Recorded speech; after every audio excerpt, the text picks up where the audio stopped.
And I also am a very proud Telugu person. I speak Telugu language, I write Telugu language, and I am proud of my culture and my upbringing. So you might be questioning, you are a Telugu person, how can you allow this kind of this thing? अरे हमारे तेलुगु में भी भारत तो भारत ही बोलते हैं. वायु is also a Telugu word. So Bharatiya Vayu and Videk becomes half Telugu for me also. So it is a mixture of all the languages here. It is like everyone coming together, we want to this thing. With the colonialization, there has been a small cocoon that has been developed. And it is, let me reply, sir, I have carefully listened to each and every one. No matter what the allegation is, whatever the suggestion is, I have listened to each and every one,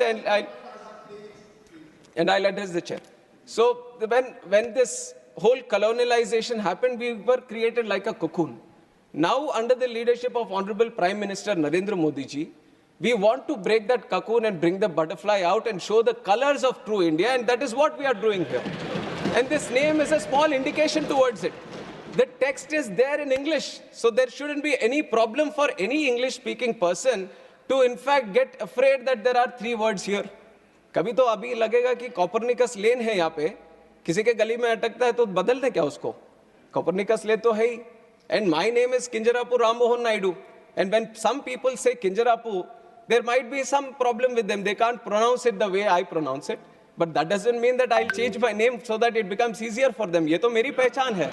और उसी तरह अभी शायद ये 2 बार बोलने से 3 बार बोलने से थोड़ा मुश्किल होता होगा. But India has gotten used to so many things, sir. I think they will get used to this one also. Bharatiya Vayu Videyak is just to create the identity of the languages. On top of that I've seen, you are mentioning about other languages also.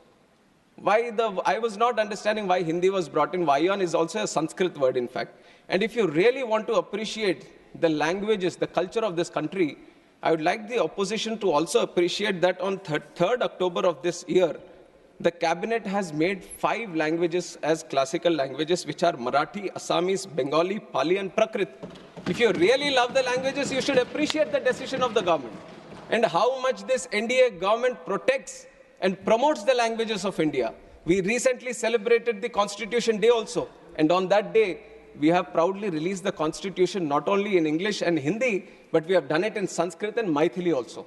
So you see that there is a whole conscious effort that all the languages should be given their importance, all the languages should be protected, and all the languages should be promoted. I think this is one point that I wanted to make regarding the language debate that has been going on, sir.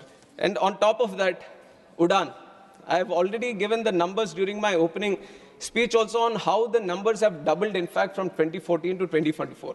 Now we have gone through the numbers. We have seen all the airports coming up. We have seen the lot of passenger traffic being increased. Sometimes when we go through it, when it becomes a normality, we kind of feel that it's just a regular thing that has been happening. But if you have to compare it with the other developing countries or developed countries, then you would see that how doubling a number in 10 years is very, very difficult, sir. And that is something which has been a challenge for India also. And that challenge has been successfully addressed, and we have doubled the number of airports, doubled the number of passenger traffic that we have, and doubled the number of aircraft fleet. National security का vision न पहले था और आज तो सवाल ही नहीं उठता है।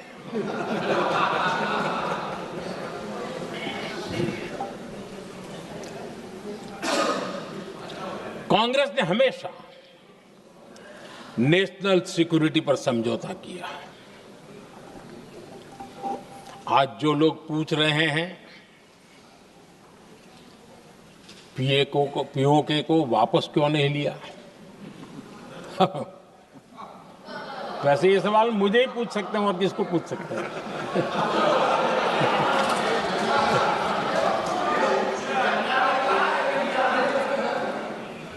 लेकिन इसके पहले जवाब देना होगा पूछने वालों को। किसकी सरकार ने पीओके पर पाकिस्तान को कब्जा करने का अवसर दिया? जवाब साफ है, जवाब साफ है। जब भी मैं नेहरू जी की चर्चा करता हूं तो कांग्रेस और उसका पूरा इकोसिस्टम बिलबिला जाता है, पता नहीं क्या है। आदरणीय अध्यक्ष जी, हम एक शेर सुना करते थे, मुझे ज्यादा इसका ज्ञान तो नहीं है लेकिन सुनते थे। लम्हों ने खता की और सदियों ने सजा पाई। आजादी के बाद से ही जो फैसले लिए गए उनकी सजा आज तक देश भुगत रहा है।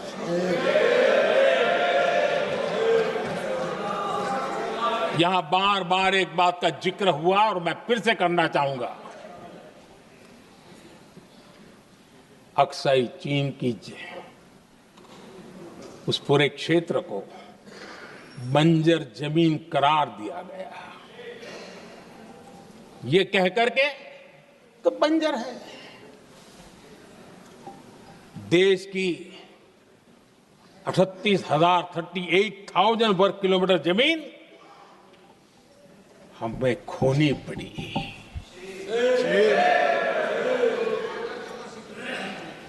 आदरणीय अध्यक्ष जी, मैं जानता हूं मेरी कुछ बातें चुभने वाली है। 1962 और 1963 के बीच कांग्रेस के नेता जम्मू कश्मीर के पूंछ, उरी, नीलम वैली और किशनगंगा को छोड़ देने का प्रस्ताव रख रहे थे। भारत की भूमि, आदरणीय अध्यक्ष जी, और वो भी लाइन ऑफ पीस के नाम पर किया जा रहा था। 1966 रण ऑफ कच्छ पर इन्हीं लोगों ने मध्यस्थता स्वीकार की। ये था उनका राष्ट्रीय सुरक्षा का विजन। एक बार फिर उन्होंने भारत का करीब 800 वर्ग किलोमीटर क्षेत्र पाकिस्तान को सौंप दिया, जिसमें छड़बेट भी शामिल है, कि कहीं उसको छड़ा बेट भी कहते हैं। 1965 की जंग में हाजीपीर पास को हमारी सेना ने वापस जीत लिया था, लेकिन कांग्रेस ने उसे फिर लौटा दिया। 1971 पाकिस्तान के 93,000 फौजी हमारे पास बंदी थे। पाकिस्तान का हजारों वर्ग किलोमीटर एरिया हमारी सेना ने कब्जा किया था। हम बहुत कुछ कर सकते थे, विजय की स्थिति में थे। उस दौरान अगर थोड़ी सा विजन होता, थोड़ी सी समझ होती, तो पीओके वापस लेने का निर्णय हो सकता। वो मौका था, वो मौका भी छोड़ दिया गया। अरे इतना ही नहीं, इतना सारा जब सामने टेबल पर था, अरे कम से कम करतारपुर साहब को तो ले सकते थे, वो ही नहीं कर पाया। 1974 श्रीलंका को कच्चथीवू द्वीप को गिफ्ट कर दिया गया। आज तक हमारे मछुआरे भाई बहनों को इससे परेशानी होती है, उनकी जान पर आफत आती है। क्या गुनाह था तमिलनाडु के मेरे फिशरमैन भाई बहनों का, कि आपने उनका हक छीन लिया और दूसरों को गिफ्ट कर दिया? कांग्रेस का दशकों से इरादा लेकर चल रही थी कि सियाचिन से सेना हटा दी जाए। आदरणीय अध्यक्ष जी, 2014 में देश ने इनको मौका नहीं दिया, वरना आज सियाचिन भी हमारे पास नहीं होता।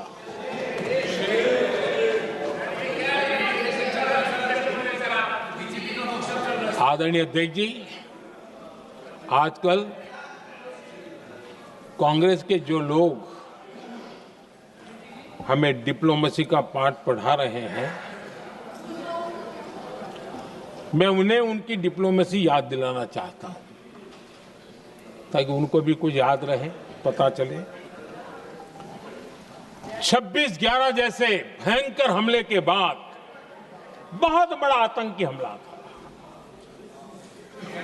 कांग्रेस का पाकिस्तान से प्रेम नहीं रुका। इतनी बड़ी घटना 26/11 की हुई थी। विदेशी दबाव में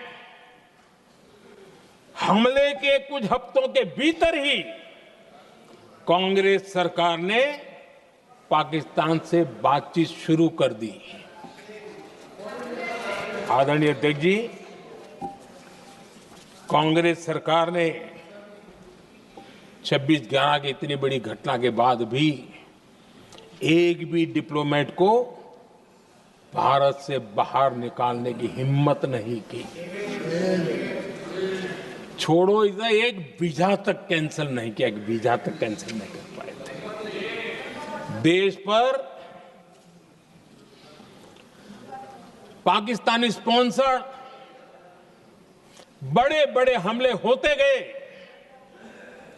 लेकिन यूपीए सरकार ने पाकिस्तान को मोस्ट फेवर्ड नेशन का दर्जा देकर रखा था।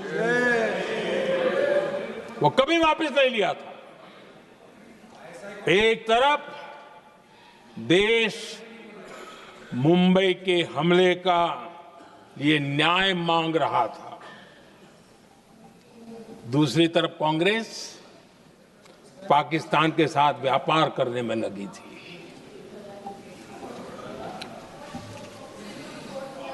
पाकिस्तान वहां से खून की होली खेलने वाले आतंकियों को भेजते रहे, और कांग्रेस यहां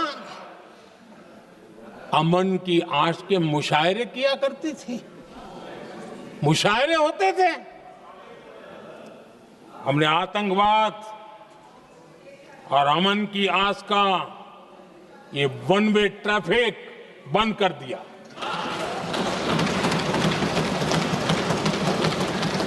हमने पाकिस्तान का MFN का दर्जा रद्द किया, वीजा बंद किया। हमने अटारी वाघा बॉर्डर को बंद कर दिया। आदरणीय अध्यक्ष जी,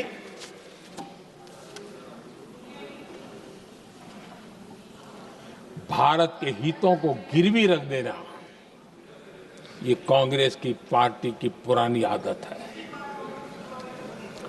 इसका सबसे बड़ा उदाहरण सिंधु जल समझौता है। सिंधु जल समझौता किसने किया? नेहरू जी ने किया। और मामला किससे जुड़ा था? भारत से निकलने वाली नदियां, हमारे यहां से निकली हुई नदियां, उसका वो पानी था। और वो नदियां हजारों साल से भारत की सांस्कृतिक विरासत रही है, भारत की चैतन्य शक्ति रही है। भारत को सुजलाम सुफलाम बनाने में उन नदियों का बहुत बड़ा योगदान रहा है। सिंधु नदी जो सदियों से भारत की पहचान हुआ करती थी, उसी से भारत जाना जाता था। लेकिन नेहरू जी और कांग्रेस ने सिंधु और झेलम जैसी नदियों पर विवाद के लिए पंचायत किसको दी? वर्ल्ड बैंक को दी। वर्ल्ड बैंक फैसला करे क्या कर रहा है, नदी हमारी, पानी हमारा।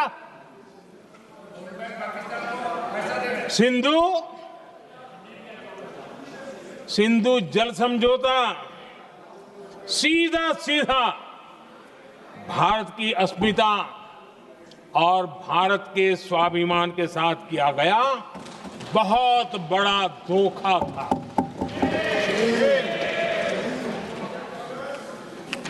आदरणीय अध्यक्ष जी, आज के देश के युवा ये बात सुनते होंगे तो उनको भी आश्चर्य होगा कि ऐसे लोग थे हमारे देश का काम करते थे। नेहरू जी ने इस ट्रीटी करी और क्या किया, ये जो पानी था, जो नदियां थी, जो भारत से निकल रही थी, उन्होंने 80% पानी पाकिस्तान को देने के लिए वो राजी हो गए। और इतना बड़ा हिंदुस्तान, उसको सिर्फ 20% पानी। कोई मुझे समझाए भाई ये कौन सी बुद्धिमानी थी, कौन सा देश हित था, कौन सी डिप्लोमेसी थी, क्या हालत करके बना के रखा था आप लोगों ने। इतनी बड़ी आबादी वाला हमारा देश, हमारे यहां से निकलती हुई ये नदियां और सिर्फ 20% पानी।